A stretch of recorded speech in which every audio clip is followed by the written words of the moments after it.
এবার ভিজে গেল কিন্তু তাড়াতাড়ি আসো। ওই যে পরেরটা আসবে, পরেরটা। দুইজন রেডি হয়ে চলে এসেছি। এখন আমরা স্নান করবো। আগেই আমি একটা ভিডিও পোস্ট করেছিলাম আর ভিডিওতে বলেছিলাম আমি ঠিক কোথায় যাচ্ছি তোমরা সবাই গেস করো, কেউ ঠিক কেউ ভুল গেস করেছিলে। তো আমি ভাবলাম চলো আমি ভিডিও করে তোমাদের ক্লিয়ার করে দিই আমি সঠিক কোথায় যাচ্ছিলাম। আমি যাচ্ছিলাম পুরী, আর পুরীতে গিয়ে কি করি না করি সব ভিডিও পরপর আসছে। তো তোমরা এই ভিডিওগুলোকে অনেক ভালোবাসা জানাও, আর আমি আস্তে আস্তে তোমাদের সাথে সব ভিডিও শেয়ার করব। আমি যেহেতু পুরীতে ঘুরতে গিয়েছিলাম, আর আমি যেখানেই ঘুরতে যাই সেখানের পরিবেশটা সেখানটা আমি এনজয় করতে চাই, তখন আমি ভিডিও এডিট করে পোস্ট করতে পারিনি। তো আমি এখন বাড়ি চলে এসেছি, আর এই 7টা দিন আমরা পুরীতে কিভাবে কাটালাম, কি কি খেলাম আর কোথায় কোথায় ঘুরলাম তোমরা সব আমার ভিডিওতে জানতে পারবে। তো সবকিছু তোমাদের সাথে শেয়ার করছি। আর আমাদের ট্রেন ছিল রাত 7টার সময় জগন্নাথ এক্সপ্রেস। তো শালিমার থেকে ট্রেন ছিল, আর আমাদের দুইজনেরই সেকেন্ড ক্লাস এসিতে বুক ছিল। তো আমাদের ট্রেন তোমার পুরীতে পৌঁছাবে 4:30টার সময়, ঠিক আজকে ঠিক টাইম মতন 4:30টার সময় আমাদের পৌঁছে দিয়েছিল তোমাদের পুরীতে। তো এখানে আমরা এখন ঘুম থেকে উঠে জিনিসপত্র গুছিয়ে নিয়ে বাইরের দিকে রওনা দিয়ে দিয়েছি। আর বাইরে বেরিয়ে প্রথমে আমরা ধরে নিয়েছি এই টোটো বা অটো, যেটা তোমরা বলবে।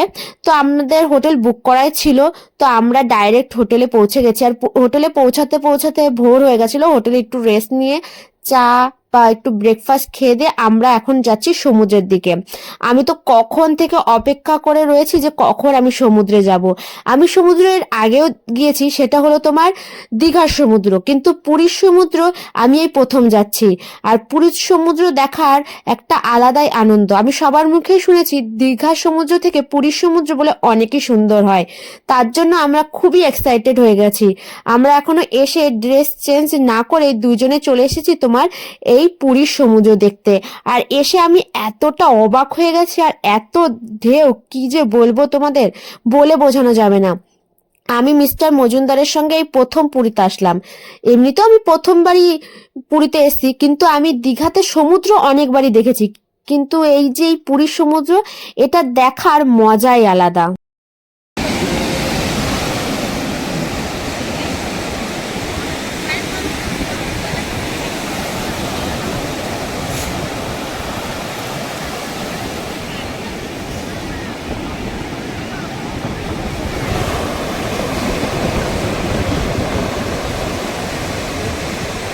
দুজনে এতটাই এক্সাইটেড হয়ে গেছিলাম যে একেবারে কি বলবো, তো ড্রেস চেঞ্জ না করে চলে এসেছি।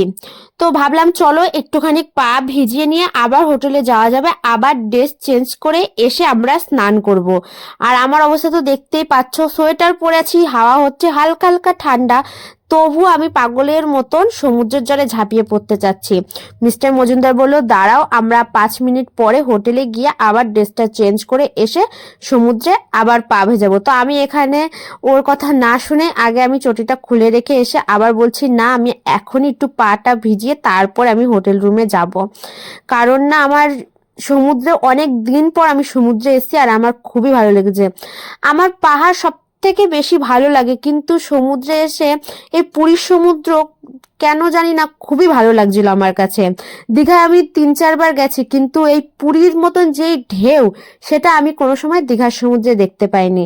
আর যারা যারা পুরীর সমুদ্র দেখেছে তাদের কাছে দীঘা মানে দীঘায় গিয়ে তারা কোনো মজাই পাবে না।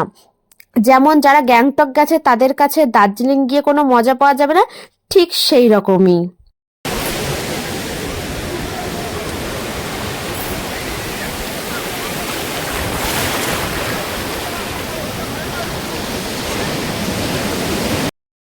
দুইজন রেডি হয়ে চলে এসেছি। এখন আমরা স্নান করব সমুদ্রে। স্নান করে এসে আবার আমরা রেডি হয়ে চলে গেছিলাম তোমার খাওয়া দাওয়া করার জন্য।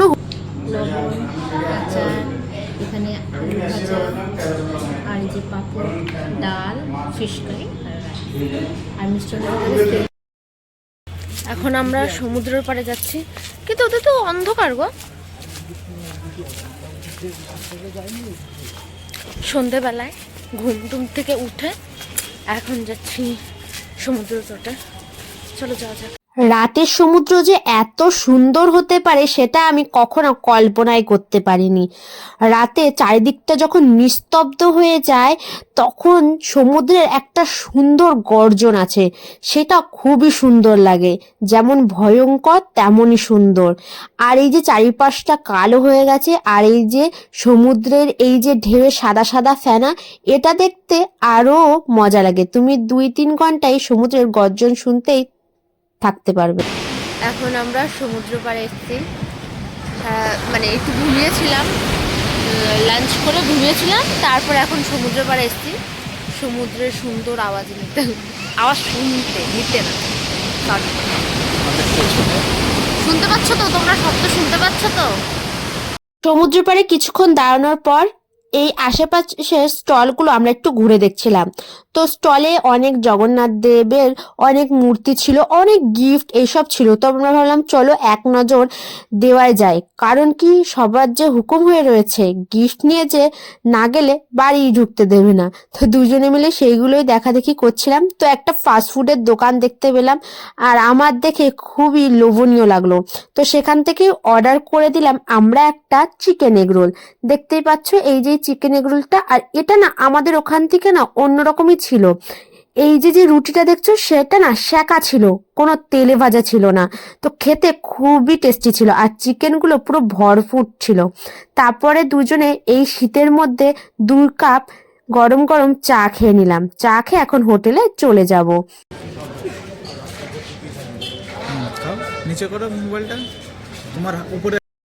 আমি যা তো ছবি আমরা বাইরের থেকে ঘুরে টুরে চলে এসেছি, আর এসেই দেখছি যে আমাদের যে ফটোগ্রাফার দাদা সে আমাদের ছবিগুলো দিয়ে গেছে।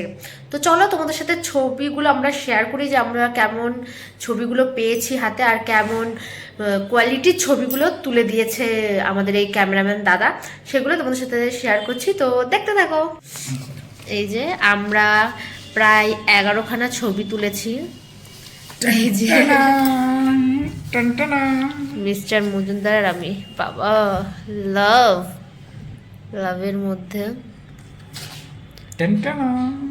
এই ছবিটা আমার অতটা ভালো লাগেনি, তা ঠিক আছে, খুব এফর্ট দিয়ে ছবি তুলেছে তারা। এই ছবিটা আমার সেই লেগেছে। এগুলো ফ্রেম কিনে সুন্দর করে বাঁধিয়ে রাখতে হবে।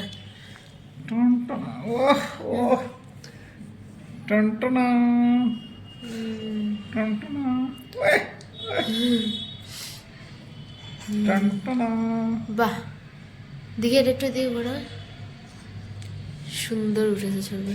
এটা আমার সেই লেগেছে, এটাও বাঁধিয়ে রাখবো আমি। প্রত্যেকটা ছবি সুন্দর।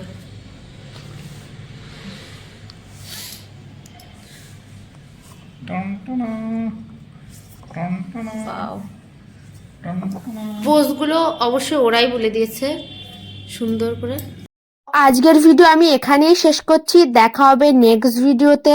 তো নেক্সট ভিডিওতে আমরা ঠিক কোথায় যাই, কি কি করি আর কি কি খাওয়া দাওয়া খাই সেইগুলোই তোমাদের সাথে শেয়ার করব। আর সেই ভিডিও দেখার জন্য এই ভিডিওটাকে অনেক ভালোবাসা জানাতে হবে, অনেক লাইক করতে হবে, আর যারা এখনো সাবস্ক্রাইব করনি তারা প্লিজ সাবস্ক্রাইব করে দিও, ঠিক আছে? আর আমাদের পুরো ভিডিও নিয়ে আমরা শীঘ্রই তোমাদের সঙ্গে হাজির হব। টাটা, বাই বাই, দেখা হবে নেক্সট